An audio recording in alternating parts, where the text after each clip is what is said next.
నా పేరు డాక్టర్ తులసి కుమార్ అండి. ఎక్కడి నుండి వచ్చారండి? మా నేటివ్ వచ్చేసి తిరుపతి. నేను దుబాయ్లో ఉంటానండి.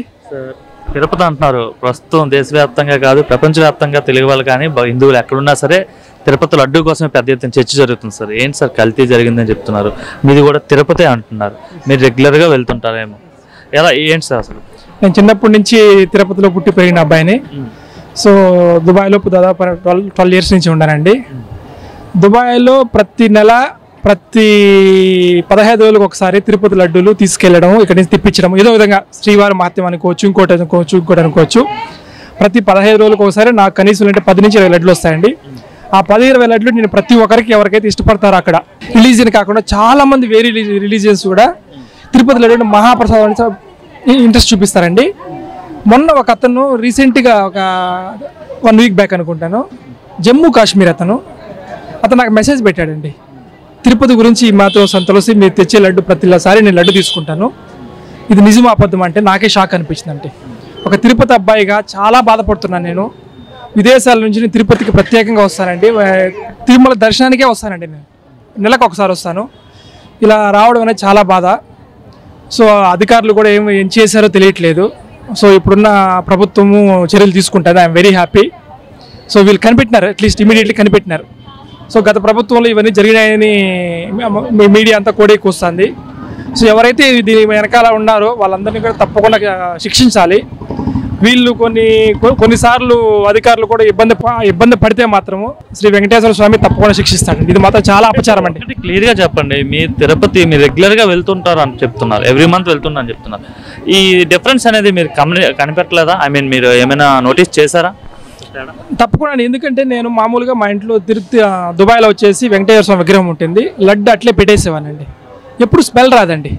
లడ్డు అట్లేసి కొత్త లడ్డు వచ్చే వరకు పాత లడ్డు అట్టే పెడతాను నేను ప్రసాదం కింద. ఈ మధ్యలో గతంలో స్మెల్ వచ్చిందండి. ప్రతిరోజు పూజ చేసి నేను దండం పెట్టుకున్నప్పుడు స్మెల్ వచ్చింది. సరే మేము లైట్లు కొద్ది రోజులుగా ఎక్కువ పెట్టడం వల్ల స్మెల్ వచ్చిందని దాని గురించి అంత గట్టిగా పట్టించుకోవాలి. ఈ విధంగా వచ్చే లోపల చాలా బాధపడినాము. నేను పరమ భక్తునండి వెంకటేశ్వర స్వామికి. చదువుకునేటప్పటి నుంచి కూడా నేను నడుచుకోలేను ఇప్పుడు వరకు తిరుపతి సార్, కౌంట్ చేయలేదండి. నేను తిరుపతికి చాలాసార్లు దుబాయ్ నుంచి దర్శనం కోసమే వస్తానండి. మా ఫ్యామిలీ ఇక్కడ తెలుసు, వెంకటేశ్వర స్వామికి తెలుసు. నేను రోజు దుబాయ్లో వచ్చేసి అభిషేకం చేస్తాను వెంకటేశ్వర స్వామికి. అంటే సార్ ఒకటి మీ ఎప్పటి నుండి తెలుసుకున్నా అంటే ఈ విధంగా మీరు నోటీస్ చేశారు? సార్ రీసెంట్గా నేను డైలీ న్యూస్ పేపర్ చదువుతానండి. ఈ సోషల్ మీడియాలో ఎక్కువ వచ్చింది, కాకపోతే చాలా బాధపడినామండి ఆనెస్ట్గా. అలా కాదు సార్, అంతకుముందు వేరియేషన్ ఎప్పుడు బాగుండేది అంటే లాస్ట్ గవర్నమెంట్లో ఎలా ఉంది అంటే బిఫోర్ గవర్నమెంట్లో ఎలా ఉంది? కంపారిజన్ ఎక్కడుందండి లాస్ట్ గవర్నమెంట్కి ఈ గవర్నమెంట్కి? ఎగ్జాంపుల్ మొన్న వరదలు వచ్చినాయి ఇక్కడ, మీరు చూశారు, మా ఊరు కాదు ఇది. విదేశాల్లో మేము ఎంత హ్యాపీగా ఫీల్ అయినామంటే అది ఉదాహరణ చాలదా మీకు? ఎవరు బాగా వర్క్ చేస్తారని మళ్ళీ చెప్పాలా? ఇది అడ్మినిస్ట్రేషన్ అంటే లడ్డూ పరంగా లాస్ట్ 5 yearsలో నాణ్యత లేదని చెప్తున్నారు చాలా మంది. అండ్ వచ్చేసరి అక్కడ భక్తులు ఎవరైతే ఉన్నారో భక్తులకి సరైన సౌకర్యాలు కూడా ఏర్పాటు చేయలేదు. క్యూ లైన్లో కంపార్ట్మెంట్లో ఉండే వారికి ఏదైతే ఆహార పదార్థాలు ఇస్తారో అవి కూడా సరిగా ఇవ్వలేదు. పాలు కావచ్చు, బిస్కెట్లు కావచ్చు, ఇట్లా ఇవ్వలేదు. అలాగే అన్నప్రసాదం ఏదైతే ఉందో అన్నప్రసాదం కూడా సరిగా పెట్టలేదని చెప్పి చాలా మంది చెప్పారు. నేను ఐ విట్నెస్ అండి. నేను మా పాపను తీసుకొని తిరుమలకి చెప్పాను కదా, నేను ఫ్రీక్వెంట్గా వెళ్ళేవాడిని. వెళ్తే మార్నింగ్ పిల్లలకి, చిన్నపిల్లలు తట్టుకోలేరు కదండి, మనం అయితే తట్టుకోగలుగుతాం ఒక ఫుల్ డే కూడా తినకుండా. కాకపోతే పిల్లలకి కూడా టైం టు టైం ఫుడ్ లేదండి. నేను వెళ్ళేసి ఒక ఆఫీసర్ని అడిగి రిక్వెస్ట్ చేసి, సార్ మీరు ఏం ఫుడ్ చేసినట్టే పిల్లలు ఏడుస్తున్నారు సార్ అంటే, ఆయన నన్ను తీసుకెళ్ళి ఒక ప్లేస్కి తీసుకెళ్ళి, చూడు బాబు ఏం చేయమంటావంటే వాళ్ళని గట్టిగా అరవడం వల్ల వాళ్ళు తీసుకువచ్చి నా చేతిలో కూడా సర్వ్ చేయాల్సి వచ్చిందండి. నా పేరు సాయినాథ్ అన్న. ఎక్కడి నుండి వచ్చారన్న? హైదరాబాద్ నుంచి. నా తిరుపతి లడ్డు కోసం పెద్ద ఎత్తున చర్చ జరుగుతుంది కదా, నాకు కల్తీ జరిగిందని చెప్పి ఏం చెప్తారు? ఇప్పుడు ఇంత చేసిరు కదా, ఇప్పుడు ఎవరు పరిపాలన జరిగింది, ఎట్లా జరిగింది, ఇవన్నీ క్వశ్చన్లు బయటికి రావాలండి. ఎందుకంటే ఇప్పుడు వీళ్ళ గురించి మనం ఏదైనా వేరే మతాల గురించి మేము హిందువులం ఏదైనా చెప్పారు అనుకోండి, మమ్మల్ని కొట్టి చంపుతారు. ఇప్పుడు మా ధర్మం గురించి వీళ్ళు ఇంత చేసిర్రు, లడ్డులు అంత పెద్ద చేసిర్రు, మేము ఏమి తినము, అంత మొత్తం వ్యవస్థగా ఉంటాం మేము, ఏది నాన్ వెజ్ ముట్టుకోకుండా. కానీ అట్లా మా తిరుపతి లడ్డుకి అట్లా చేసిరంటే ఎంత అన్యాయం మాతో. ఇది చాలా దౌర్జన్యం. మరి మేము వేరే మతాలకి ఎంత రెస్పెక్ట్ ఇస్తాం వాళ్ళకు కూడా తెలుసు, ప్రతి దానికి మేము రెస్పెక్ట్ ఇస్తాం. మరి మా మతంగా రాగానే వీళ్ళకి ఏమైపోతుంది? అందరికి మంచి చేసే మా మతమే, అందరికి మంచి చేసే సనాతన ధర్మమే, అందరికి ఫుడ్ పెట్టే సనాతన ధర్మమే. మరి సనాతన ధర్మం రాగానే వీళ్ళకి ఏమైపోతుంది? ఇది చాలా దౌర్జన్యం. మనం ఇప్పుడు కూడా సీరియస్గా ఉండకపోతే మన దేశంలో నుండి మనం ఖతమైపోతాం. మనం ఆలోచించాల్సిన విషయం ఇది చిన్న చిన్నగా స్టార్ట్ అయినాయి, ఇది చాలా పెద్ద ఎత్తున జరుగుతుంది. ఆల్రెడీ బంగ్లాదేశ్లో చాలా జరిగింది, మరి పక్కనే ఉన్న బంగాల్లో చాలా దౌర్జన్యం జరుగుతుంది హిందువుల పైన. అది చాలా అన్యాయం. మనం ఇప్పుడు కూడా హుషారు కాకపోతే చాలా ఇబ్బంది పడతాం. మనోళ్ళు హుషారు అవ్వాలా, మన ధర్మం గురించి ఆలోచించాలా, సనాతన ధర్మాల గురించి ఆలోచించాలా. రామ్ రామ్. మేడం గారు మీ పేరు? దుర్గా కుమారి, ఎక్కడి నుండి వచ్చారండి? రాజమండ్రి నుంచి. ఏంటి మేడం తిరుపతి లడ్డు కోసం ఏం చెప్తారు? ఏం చెప్పమంటాయో చేసే కల్తీలన్నీ చేసేస్తున్నారు. దేవుడి దగ్గర కూడా కల్తీలే. ఇలా అయితే పుణ్యం, మేము ఎన్నో కష్టాలు పడి అక్కడికి వచ్చి చేస్తున్నాం కదా, ఇన్ని చేస్తున్నాం, ప్రసాదం జాగ్రత్తగా ఇవ్వాలి అని వాళ్ళకు ఉండాలి కదా. ఇలా చేస్తే మరి కష్టం కదా మాకు. కానీ ఇప్పుడు వచ్చే ప్రభుత్వం మంచిగా చూసుకోండి. కానీ మాకు ఈ ప్రభుత్వం మీద నమ్మకం ఉంది, చేస్తారని అనుకుంటున్నాం. మరి ఆ బాబు దయ్య, అమ్మవారి దయ్య. తిరుపతి లడ్డు కోసం పెద్ద ఎత్తున దేశవ్యాప్తంగా అంటే ప్రపంచవ్యాప్తంగా కూడా చర్చ జరుగుతుంది సార్. అసలు స్వామి ఏంటి పరిస్థితి? కలియుగ దైవమైన వైకుంఠ నారాయణమూర్తికి తిరుపతి లడ్డులో కొవ్వు పదార్థాలను కలిపి జంతు కలబారాల నూనెను తయారు చేసి కలిపి ఆ దేవునికే నైవేద్యం ఎక్కించి తినిపించినంటే ఎటువంటి పాపాత్ములు అని అనిపిస్తుంది ఈ రోజులో. ఆయన తగిన శిక్ష తప్పకుండా చేస్తాడు భగవంతుడు. అదేవిధంగా తిరుపతిలో ఉన్నటువంటి తిరుపతిలో కానీ విజయవాడ కానీ ఇంకా ఇతర దేవస్థానాలు శ్రీశైలం కానీ యాదగిరిగుట్ట కానీ భారతదేశంలో ఉన్నటువంటి హిందూ దేవాలయాల్లో ఇతర మతస్థుల ఉద్యోగస్తులు ఉండరాదు. ముఖ్యమైనటువంటి ఎందుకంటే ఇతర మతస్థుల ఉద్యోగులు ఉండేపాటికి ఇటువంటి కలుషితం అంతా అందరికి తినిపించారు. బ్రాహ్మణులకు తినిపించారు, ఎంకాలకు తినిపించారు, ప్రజలకు తినిపించారు అందరికీ. అటువంటి నిజమైనటువంటి హిందూ ఎవరో వాళ్ళే ఉద్యోగంలో ఉండాలని కోరుకుంటున్నాము. ఇప్పటి జరిగింది మహాపాపం. అది ఆ పాపము ఎన్ని విధాలు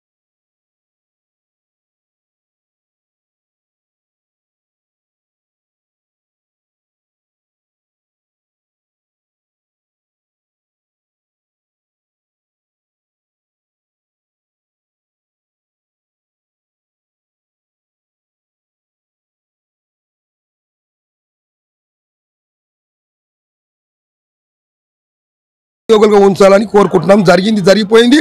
ప్రభుత్వం వారు అటువంటి కలుషితం కలిపిన వారిని ఖచ్చితంగా కఠినమైనటువంటి శిక్ష తీసుకుంటేనే హిందువుల యొక్క మనసు అగ్ని చల్లారుతుందని మీ అందరికీ కోరుకుంటున్నాను. శివమ్మ సార్. ఎక్కడి నుండి వచ్చారండి? గుత్తి బస్నేపల్లి.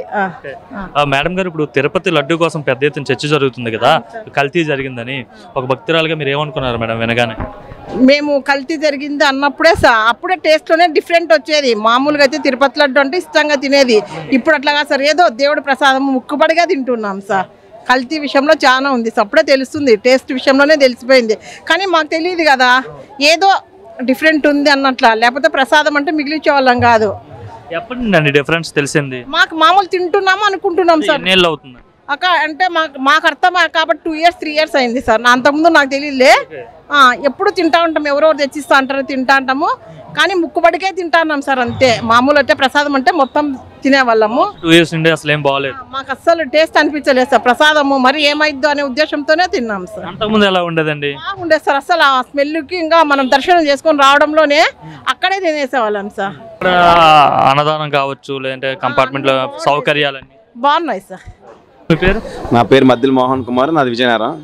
అన్న, ఇప్పుడు తిరుపతి లడ్డు కోసం పెద్ద ఎత్తున చర్చ జరుగుతుంది దేశవ్యాప్తంగా, ప్రపంచవ్యాప్తంగా కూడా. ఎక్కడైతే భక్తులు ఉన్నారో వాళ్ళందరి మధ్య ఎట్లా చూడొచ్చు అన్న ఈ అంశాన్ని? ఇది జరగవలసింది ఎప్పుడో జరగవలసింది, కానీ గత ప్రభుత్వం అది చేస్తే బయటపడతాయని చేయలేదు. ఎలా జరిగిందో ఆ భగవంతుడు తెలుసు. ఇప్పుడు ఈ ప్రభుత్వం అయితే వగలదు.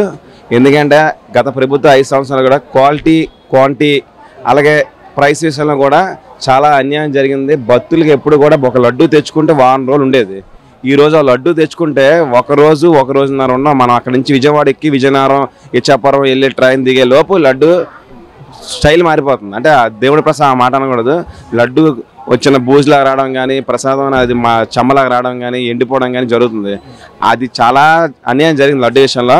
దాన్ని రాజకీయ కోణంలో అంటారు. అదన్నీ ప్రభుత్వాలు అలాగే అధికారులు సిబిఐలు అన్నీ చూసుకుంటాయి. ఇప్పుడు మటుకు లడ్డు క్వాలిటీ ప్రైసు భక్తులకి ప్రసాదం ఫ్రీగా ఇస్తున్నట్లుగా అంత రేట్ తగ్గించిస్తే ఈ ప్రభుత్వాన్ని ప్రజలందరూ గౌరవిస్తారు. మిగతా విషయాలన్నీ కూడా చట్టం తన పని తను చేసుకెళ్తుంది. అది నా ఆలోచన. లాస్ట్ 5 years ఎలా ఉండేవండి తిరుపతిలో? ఏదైతే సౌకర్యాలు కావచ్చు, మిగతా అన్నదానం విషయంలో కావచ్చు ఎలా ఉండేది? లాస్ట్ 5 yearsలో తిరుపతిలోని విఐపి లెటర్ ఉంటేనే దర్శనం. 300 రూపాయల టోకెన్లు కూడా దొరకకుండా జనాలు ఒక చీమల పుట్టలాగా, చీమలు ఎలా పుట్ట పెట్టుకొని లోన ఉండి ఎవడైనా పుట్ట ఎలగొడితే జనాలు పిచ్చెక్కిపోయి ఒక విఐపి దర్శనం. మహా అయితే తెలిసిన వాళ్ళు ఎవరు ఉన్నారనుకో లెటర్లు పట్టుకొని వెళ్ళేవారు. నాలాంటి నాయకుడి దగ్గరికి వెళ్ళారనుకో, నాలాంటి కార్యకర్తకు కూడా లెటర్ దొరకని పరిస్థితి గత ప్రభుత్వంలోనే 4 రోజులు 3 నెలల ముందు లెటర్లు ఇచ్చేవారు. చాలామంది ఆ లెటర్ల మీదే చేసుకున్నారు తప్ప ఫ్రీ దర్శనాలు, తర్వాత 300 రూపాయల దర్శనాలు, తర్వాత ఎన్నాళ్ళు సూపర్ఫాస్ట్ సేవలు ఎన్ని 2014 నుంచి వస్తున్నాం. అప్పటికి 2019 నుంచి 24 లోపు చూస్తే అవన్నీ ఎవరికి దొరికే దాఖలు లేవు. ఈ ప్రభుత్వాన్ని మట్టుకు అందరికీ సూపర్ఫాస్ట్ సేవలు అలాగే 300 రూపాయల టికెట్లు అందుబాటులో జనాలకు ఉంచాలని కోరుతున్నాను. అంటే కంపార్ట్మెంట్లో ఉండే భక్తులకు కూడా పాలు కావచ్చు, ఇంతమంది బిస్కెట్లు కావచ్చు, చిన్నపిల్లలకు సంబంధించి అవి కూడా అటువంటి ఏర్పాట్లు కూడా చేయలేదు, అటువంటి సౌకర్యాలు కూడా గత 5 ఏళ్ళలో కల్పించలేదని చెప్పి చాలా మంది చెప్తున్నారు. వాస్తవమేనా ఈ విషయం?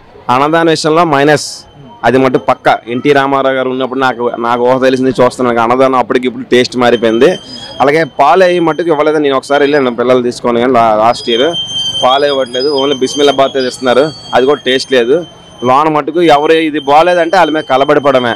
అక్కడ మట్టుకు అధికారులు అందరూ కూడా గవర్నమెంట్ మారే చాలా జగన్ గారు వస్తే ఏదో చేస్తారనుకోను, కానీ వాళ్ళందరికీ సరిపోయినట్లు చేసుకున్నారు తప్ప ప్రజలకు ఉపయోగం చేయలేదు. కావాలని ఇదంతా జరిగిందా లేకుంటే ఎవరు తప్పిదం వల్ల జరిగిందా? కావాలని పట్టించుకునే నాదులు లేదు. అంటే అడ్మిషన్స్ కరెక్ట్ లేదు. గెలిచారు, అందరికీ బాగానే ఉంది, కానీ అడ్మిషన్స్ కరెక్ట్ లేదు. పలానా దగ్గర ఇవి వస్తూ ఉండాలి. అన్నదానం అంటే అన్నదానంలో చెయ్యాలి. అదేమో సత్రంలో కంగాలు చేసేసి పుణ్యక్షేత్రాన్ని నాశనం చేశారు.